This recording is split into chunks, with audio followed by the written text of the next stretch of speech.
Just as I have done with the Crown Knight's outpost, I will be recreating this micro build of an Orcish Stronghold from the world map in minifigure scale for this video. This will be quite a large build with multiple buildings on one solid base, which will act as a centerpiece for the entire Orcish village coming in later episodes. But I wanted this build to look complete, like a standalone build even without the rest of the village, which I think I have achieved, as you will see by the end of this video.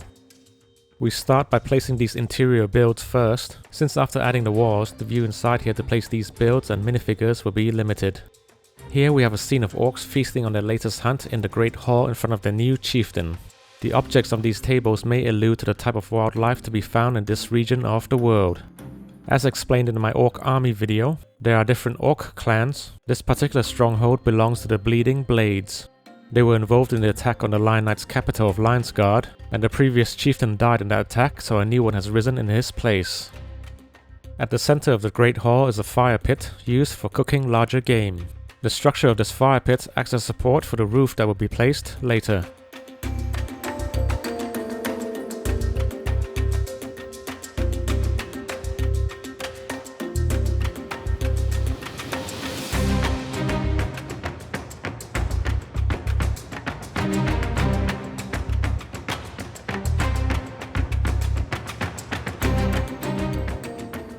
With all the interior builds placed, we can now add the walls.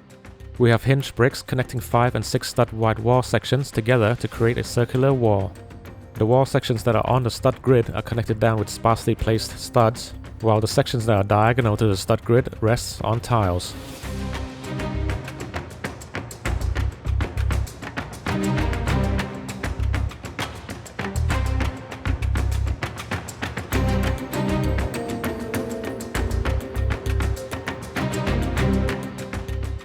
The final wall section to be added is the entrance to the Great Hall. We have 2 large brick-built doors here. It has clips connected to a bar piece, allowing it to swing open and close.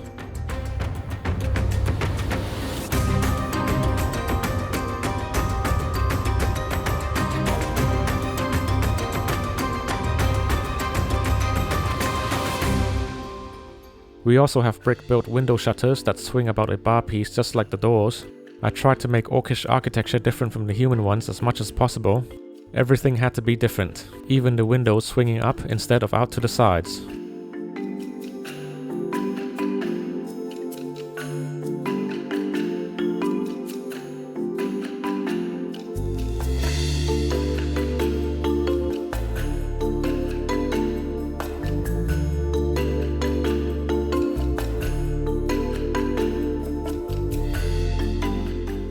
The next component is the roof. Since the building is round, the roof had to be cone shaped. This is done using ball joints connected to panels of 3x12 wedge plates. As seen in the Orcish army video, their flags are the red tattered orc CMF cape, so I made the roofing here dark red but mixed with dark tan to make it look like rugged and worn leather sheets. The roof sits between the inner support ring above the fire pit and the outer support ring of the walls, keeping it in shape.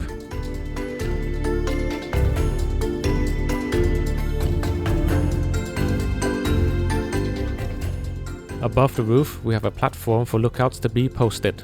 There is a gap underneath this platform allowing smoke from the fire pit to escape from the Great Hall. I got the idea for this method of having gaps in the raised section of the roof to clear out smoke from Viking Great Halls. We have railings made out of droid arms on this platform, which I think makes it look a bit like a nest, and some drums. The orc supply caravans used in the attack on Lionsguard had drums on them to boost morale of the army. I continued with the theme of using drums as the main instrument here, instead of bells or horns as seen in the human settlements. The Great Hall isn't finished yet, but first we need to add a tower which provides minifigure access to the platform. I wanted the tower to look like it was slapped together using random bits of timber, since the orcs are not renowned for their craftsmanship.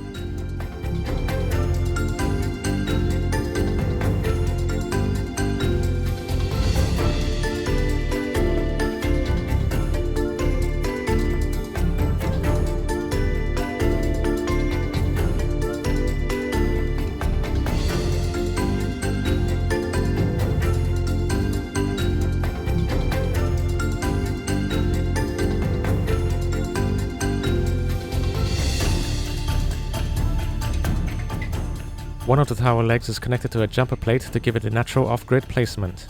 A ladder made of bones provides access up the tower, and a rope bridge links the tower to the platform, giving minifigures access up here.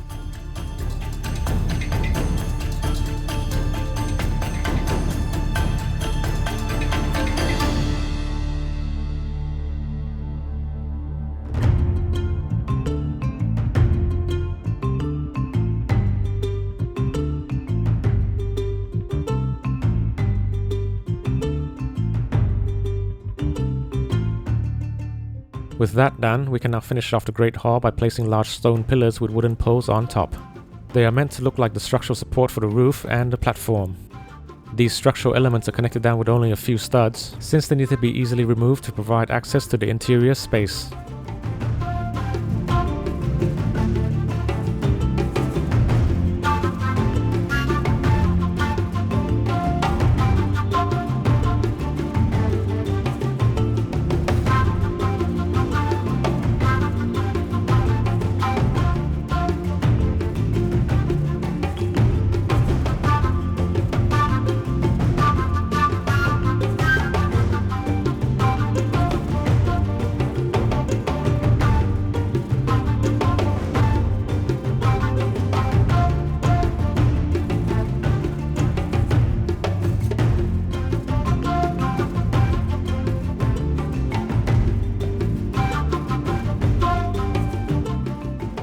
With the Great Hall done, we can now move on to the side builds.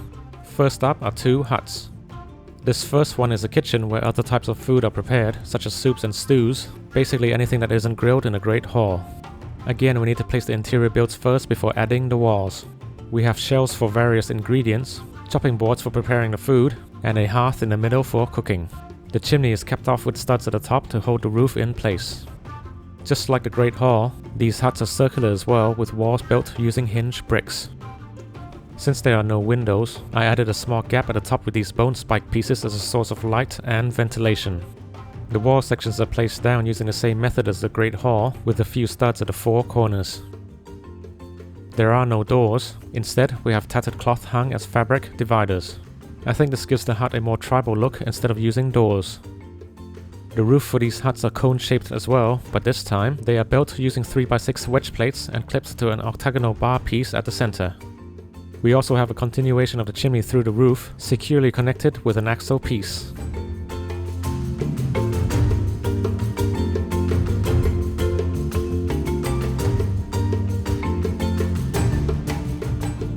The studs on the bottom half of the chimney locks onto the underside of the octagonal bar piece, holding the roof in place. To keep the builds in theme, we also have stone pillars holding up wooden logs placed around the hut to represent support structures. The second hut to be placed behind this one is a blacksmith. The hut itself is the same but with a different interior.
Before we move on to the defensive structures, I needed to finish off the base of this build by adding some freeform rockwork. They add more space to the ground which will be needed to lay a path connecting all the builds together. Normally I would just do the main build for the first episode of a season and create landscaping for it in the second episode. This time I decided to partially complete the terrain now and make the build look more complete right from the start. You may have noticed from the micro build at the beginning that the stronghold sits atop some cliffs. I wanted to get some terrain work done now, since there will be tons to do in the next episode for the cliffs. The idea is that I'll create cliffs with a flat top, then the base of this build will cap off the cliff build.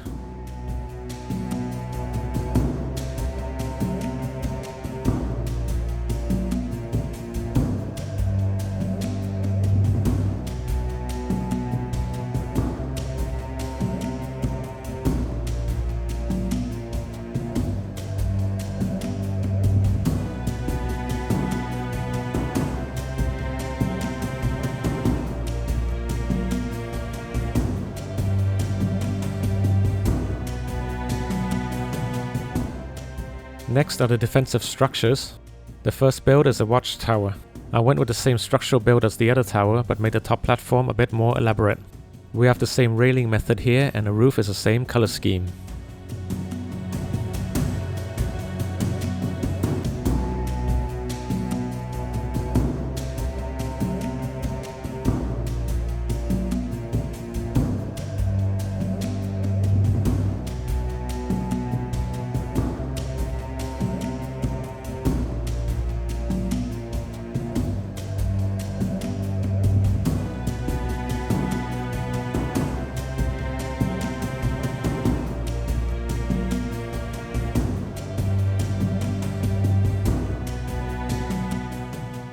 Atop the roof is a flag with some skeletons attached.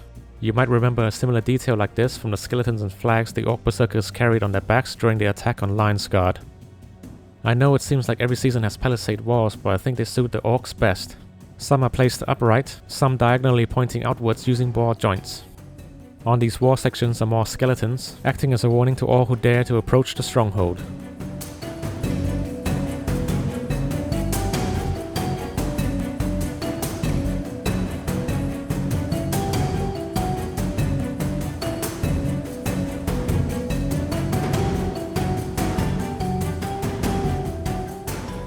We only need to wall off this side of the stronghold since the gradual incline will be built here. The other sides are on cliff faces, so it's already naturally defended. The final build is an entrance gate to the stronghold.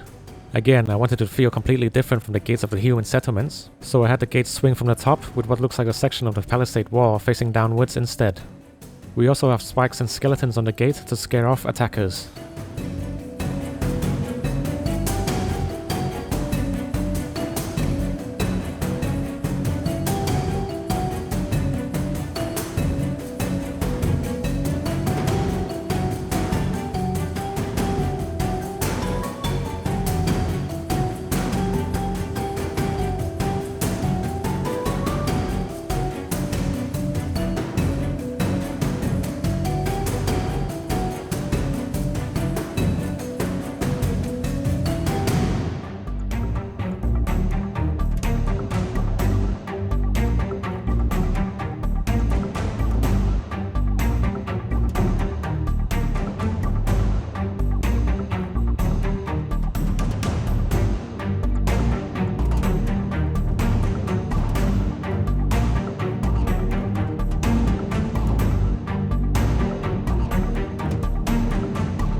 With all the main builds placed, it's time to add all the small details and minifigures around the stronghold to bring it to life.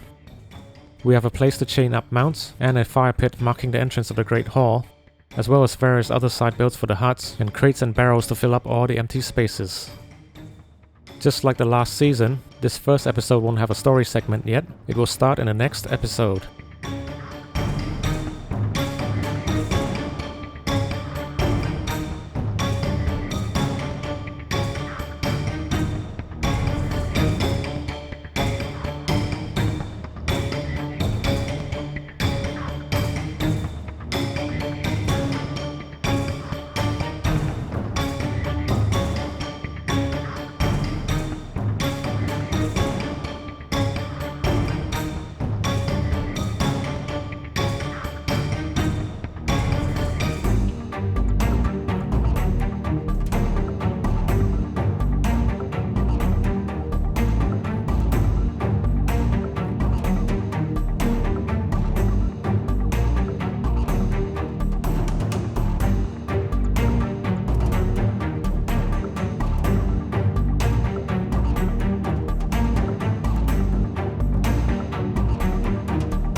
I'd like to give a big shout out to our channel members supporting the creation of Scarellis, with a special thank you to our captains, Brendan Bundyboy Davies, Karnosh, Kaya Fried Rice 38, Omni Khan, Henry Nix, Glenn O'Donovan, Star Wars Dragon Fan, and James Nichols. Thank you very much for watching, and I'll see you on the next one.